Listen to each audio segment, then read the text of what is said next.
our motivations are unbelievably interesting. I mean, I've been working on this for a few years, and I just find the topic still so amazingly engaging and interesting. So I want to tell you about that.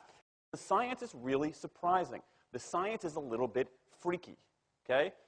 We are not as endlessly manipulable and as predictable as you would think. There's a whole set of unbelievably interesting studies. I want to give you two that call into question this idea that if you reward something, you get more of the behavior you want. If you punish something, you get less of it. So let's go from London to the mean streets of Cambridge, Massachusetts, in the northeastern part of the United States. And let's talk about a study done at MIT, Massachusetts Institute of Technology. Here's what they did. They took a whole group of students, and they gave them a set of challenges. Things like memorizing strings of digits, solving word puzzles, other kinds of spatial puzzles, even physical tasks like throwing a ball through a hoop. Okay, they gave them these challenges, and they said to incentivize their performance, they gave them 3 levels of rewards. Okay? So if you did pretty well, you got a small monetary reward. If you did medium well, you got a medium monetary reward. And if you did really well, if you were one of the top performers, you got a large cash prize. Okay? We've seen this movie before. This is essentially a typical motivation scheme within organizations, right? We reward the very top performers, we ignore the low performers, and the other folks kind of in the middle. Okay, you get a little bit. So what happens? They do the test, they have these incentives. Here's what they found out. 1, as long as the task involved only mechanical skill, bonuses worked as they would be expected. The higher the pay, the better their performance. Okay, that makes sense. But here's what happens. But once the task called for even rudimentary cognitive skill, a larger reward led to poorer performance. Now, this is strange, right? A larger reward led to poorer performance? How can that possibly be? Now, what's interesting about this is that these folks here who did this are all economists, 2 at MIT, 1 at the University of Chicago, 1 at Carnegie Mellon, okay, the top tier of the economics profession. And they're reaching this conclusion that seems contrary to what a lot of us learned in economics, which is that the higher the reward, the better their performance. And they're saying that once you get above rudimentary cognitive skill, it's the other way around. Which seems like this kind of, the idea that these rewards don't work that way seems vaguely left-wing and socialist, doesn't it? It's kind of this kind of weird socialist conspiracy. For those of you who have those conspiracy theories, I want to point out the notoriously left-wing socialist group that financed the research, the Federal Reserve Bank. So this is the mainstream of the mainstream coming to a conclusion that's quite surprising. Seems to defy the laws of behavioral physics. So this is strange, a strange finding. So what do? They say, this is freaky. Let's go test it somewhere else. Maybe that $50 or $60 prize isn't sufficiently motivating for an MIT student, right? So let's go to a place where $50 is actually more significant relatively. Right? So let's take the experiment. We're going to go to Madurai, India, rural India, where $50, $60, whatever the number was, is actually a significant sum of money. So they replicated the experiment in India roughly as follows. Small rewards, the equivalent of 2 weeks' salary. Small performance, low performance, 2 weeks' salary. Medium performance, about a month's salary. High performance, about 2 months' salary. Okay, so those are real good incentives. Okay, so you're going to get a different result here. Well, what happened, though, was that the people offered the medium reward did no better than the people offered the small reward. But this time around, the people offered the top reward. They did worst of all. Higher incentives led to worse performance. What's interesting about this is that it actually isn't all that anomalous. This has been replicated over and over and over again by psychologists, by some extent by sociologists, and by economists, over and over and over again. For simple, straightforward tasks, those kinds of incentives, if you do this, then you get that, they're great. For tasks that are algorithmic, set of rules where you have to just follow along and get a right answer, if-then rewards, carrots and sticks, outstanding. But when the task gets more complicated, when it requires some conceptual, creative thinking, those kinds of motivators demonstrably don't work. In fact, money is a motivator at work, but in a slightly strange way. If you don't pay people enough, they won't be motivated. What's curious about, there's another paradox here, which is that the best use of money as a motivator is to pay people enough to take the issue of money off the table. Pay people enough so that they're not thinking about money and they're thinking about the work.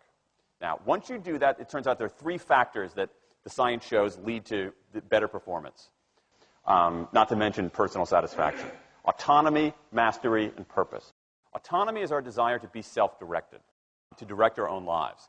Now, in many ways, traditional notions of management run afoul of that. Management is great if you want compliance, but if you want engagement, which is what we want in the workforce today as people are doing more complicated, sophisticated things, self-direction is better. Let me give you some examples of this, of almost radical forms of self-direction in the workplace that lead to good results. Let's start with this company right here, Atlassian, an Australian company. It's a software company, and they do something really cool. Once a quarter on a Thursday afternoon, they say to their developers, for the next 24 hours, you can work on anything you want. You can work on it the way you want. You can work on it with whomever you want. All we ask is that you show the results to the company at the end of those 24 hours in this fun kind of meeting, not a star chamber session, but this fun meeting with beer and cake and fun and other things like that. It turns out that that one day of pure, undiluted autonomy has led to a whole array of fixes for existing software, a whole array of ideas for new products that otherwise had never emerged. One day. Now, this is not an if-then incentive. This is not the sort of thing that I would have done 3 years ago before I knew this research.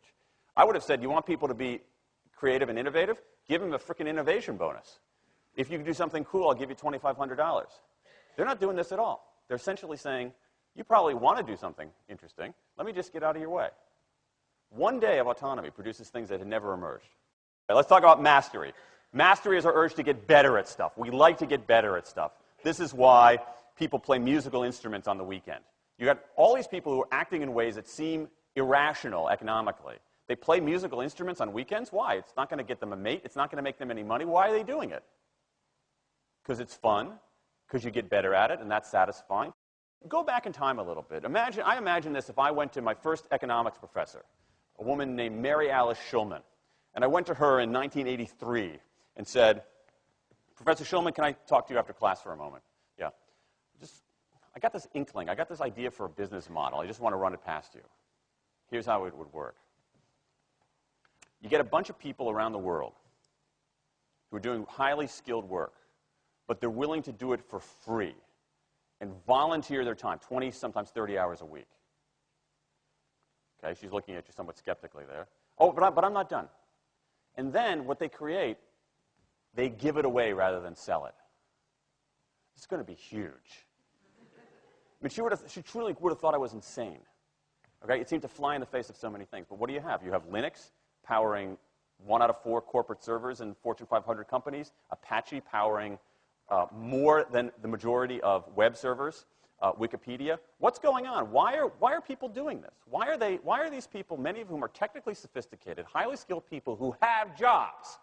Okay? They have jobs. They're working at jobs for pay, doing sophisticated technological work. And yet, during their limited discretionary time, they do equally, if not more, technically sophisticated work, not for their employer, but for someone else for free. That's a strange economic behavior. Economists who look into it, why are they doing this? It's overwhelmingly clear. Challenge and mastery, along with making a contribution. That's it. What you see more and more is a rise of what you might call the purpose motive, is that more and more organizations want to have some kind of transcendent purpose, partly because it makes coming to work better, partly because that's the way to get better talent. And what we're seeing now is, in some ways, when the profit motive becomes unmoored from the purpose motive, bad things happen. Bad things ethically sometimes, but also bad things just like not good stuff, like crappy products, like lame services, like uninspiring places to work. That when the profit motive is paramount, or when it becomes completely unhitched from the purpose motive, it's just, people don't do great things. More and more organizations are realizing this and sort of disturbing the categories between what's profit and what's purpose. And I think that actually heralds something interesting. And I think that the organizations that are flourishing, whether they're profit, for-profit, or somewhere in between, are animated by this purpose motive. Let me give you a couple of examples. Here's the founder of Skype. He says, our goal is to be disruptive, but in the cause of making the world a better place. Pretty good purpose. Here's Steve Jobs. I want to put a ding in the universe. All right? That's the kind of thing that might get you up in the morning and racing to go to work. So I think that, that we are purpose maximizers, not only profit maximizers. I think the science shows that we care about mastery very, very deeply. And the science shows that we want to be self-directed. And I think that the big takeaway here is that if we start treating people like people and not assuming that they're simply horses, slower, smaller, better-smelling horses, if we get past this kind of ideology of carrots and sticks and look at the science, I think we can actually build organizations and work lives that make us better off, but I also think they have the promise to make our world just a little bit better.